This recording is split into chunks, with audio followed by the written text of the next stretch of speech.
माननीय सदस्य जयराम जी। बाकी कोई नहीं है सर? नहीं, अभी समय भी नहीं है जी, ठीक है। धन्यवाद माननीय अध्यक्ष महोदय।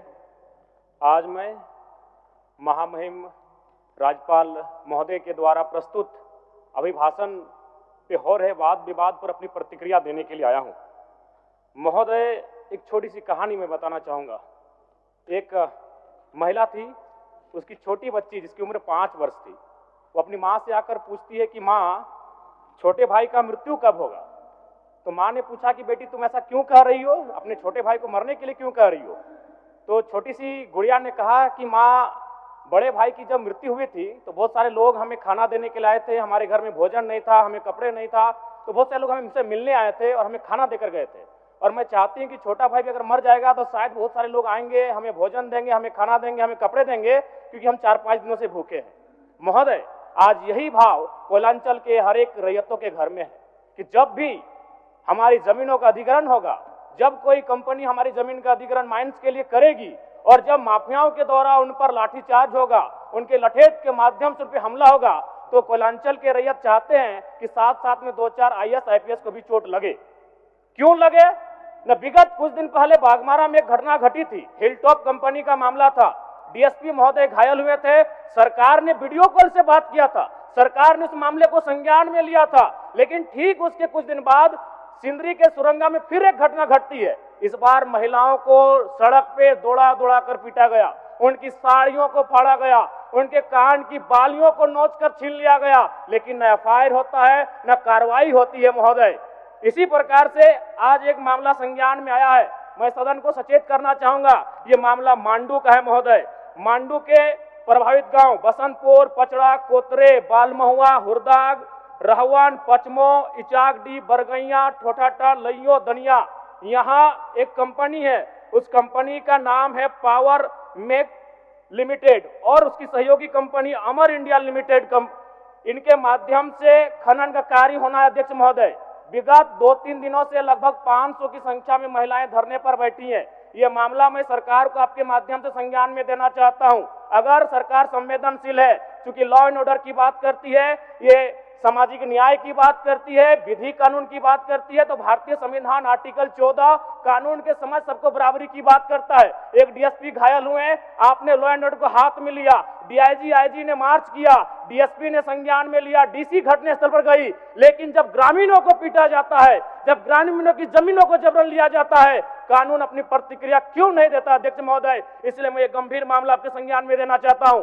महोदय, भारतीय संविधान आर्टिकल 301 कहता है, क्योंकि इससे पहले जो जमीन का मामला था वो हमारा मौलिक अधिकार था, लेकिन संशोधन करते हुए इसे 300A में डाला गया है। वर्तमान वो हमारा मौलिक अधिकार न होकर संवैधानिक अधिकार है। अध्यक्ष महोदय, और वो क्लाउज कहता है कि जिसके पास भूमि नहीं है सरकार उसे भूमि आवंटित करेगी, लेकिन यहाँ दुर्भाग्य इस राज्य का कि जिनकी भूमि है, सदियों से, हजारों वर्षों से वो भूमि पर वो जोत कोड़ करते हैं, और आज लगता है कि ब्रिटानिया हुकूमत बरकरार है, ईस्ट इंडिया कंपनी का शासन इस राज्य में बरकरार है। आज इसी प्रशासन के जोर पर आज उनकी जमीनों का जबरन अधिग्रहण किया जाता है। मांडू का मामला को संज्ञान में लीजिए, सुरंगा का मामला संज्ञान में लीजिए, भौरा का मामला संज्ञान में लीजिए। अध्यक्ष महोदय, क्योंकि रोज रोज आपके DSP घायल होने का इंतजार मत कीजिए।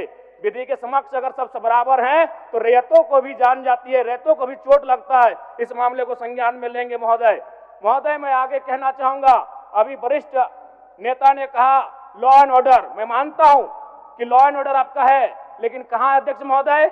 गांवों में, खेतों में, खलिहानों में, बालू और कोयला के खदानों में, माफियाओं की जेब में आपका लॉ एंड ऑर्डर है। महोदय, मैं पढ़ के बताना चाहूंगा, OB डंपिंग को लेकर भिड़ंत, फायरिंग, बमबाजी, रेती जमीन पर OB डंप किए जाने को लेकर पहले भी हो चुका है संघर्ष, चले थे गोली बम, मामला जीनागोड़ा का। देव प्रभा आउटसोर्सिंग के समर्थकों व ग्रामीणों में झड़प, पत्थरबाजी व फायरिंग, तीसरा थानेदार का हाथ टूटा। अचानक बमबाजी व फायरिंग से मची भगदड़, पुलिस की मौजूदगी में एक दूसरे पर पत्थर बरसाते लोग। मैंने कहा लॉ एंड ऑर्डर है अध्यक्ष महोदय, कहां? गांवों में, खेतों में, खलिहानों में, कोयला के खदानों में, माफियाओं की जेब में। अध्यक्ष महोदय, मामले को गंभीरता पूर्वक संज्ञान में लीजिए अध्यक्ष महोदय। फिलहाल मांडू के मैंने जिन गांवों का नाम जिक्र किया है, अभी भी 500 महिलाएं धरने पर बैठी अध्यक्ष महोदय। अगर सरकार इस मामले को गंभीरता पूर्वक नहीं लेती अध्यक्ष महोदय, तो बागमारा और झरिया जैसी घटनाएं मांडू में घटित होने में देर नहीं लगी अध्यक्ष महोदय। इसलिए मैं चाहता हूं कि इस मामले को आप संज्ञान में ले। दूसरी बात अध्यक्ष महोदय, मैं आपके माध्यम से एक अत्यंत गंभीर मामला संज्ञान में देना चाहता हूं। धनबाद जिला तोपचाची प्रखंड अंतर्गत पिपराडी गांव, आजादी के 78 साल बाद भी उस गांव की सड़क मुख्य सड़क से जुड़ नहीं पाई है। उनका मामला आता है अभयारण्य भूमि, सेंचुरी का भूमि का मामला संज्ञान में आता है। अध्यक्ष महोदय, मैं सदन के माध्यम से सरकार से पूछना चाहता हूं कि पारसनाथ पहाड़ में सड़क बन सकता है तो पिपराडी गांव में क्यों नहीं बन सकता है अध्यक्ष महोदय। पारसनाथ पहाड़ में जिन लोगों की सड़क की जरूरत थी अध्यक्ष महोदय, चूंकि वह धनी लोग थे, वो संपन्न लोग थे, इसलिए पारसनाथ के पहाड़ में जो कि सेंचुरी अभयारण्य है, सड़क चली गई, लेकिन पिपराडी गांव सड़क नहीं जा पा रही अध्यक्ष महोदय। ये तोपचाची प्रखंड का मामला है, इसे संज्ञान में लेंगे। दूसरी बात अध्यक्ष महोदय, जो विषय मैंने कहा 300A में स्पष्ट है कि राज्य अपनी विधायकी शक्ति का उपयोग करके संपत्ति के अधिकारों को सीमित, कम या बदल कर सकता है। इसलिए आपसे आग्रह होगा, जो भी मामले भूमि संबंधित खासकर खनन क्षेत्रों से आते हैं, उसके लिए आप एक पोर्टल बनाए अध्यक्ष महोदय, एक शिकायत पत्रिका बनाए अध्यक्ष महोदय, क्योंकि मामला बहुत ही हिंसक रूप धारण कर लेता है। मैं उस क्षेत्र से आता हूं, मैं कोयलांचल के क्षेत्र से आता हूं अध्यक्ष महोदय। मैं रोज बमबारी, गोली, तमाम घटनाओं को देखता हूं, सुनता हूं अध्यक्ष महोदय, और आम व्यक्ति की कहीं सुनी नहीं जाती है। इसलिए आपके माध्यम से सरकार से मेरा आग्रह होगा, ऐसे विषयों पर सरकार गंभीर रहे। अगर गंभीर नहीं रहती है तो अप्रिय और अनहोनी घटना होने में देर नहीं लगी अध्यक्ष महोदय। धन्यवाद अध्यक्ष महोदय, बहुत बहुत धन्यवाद।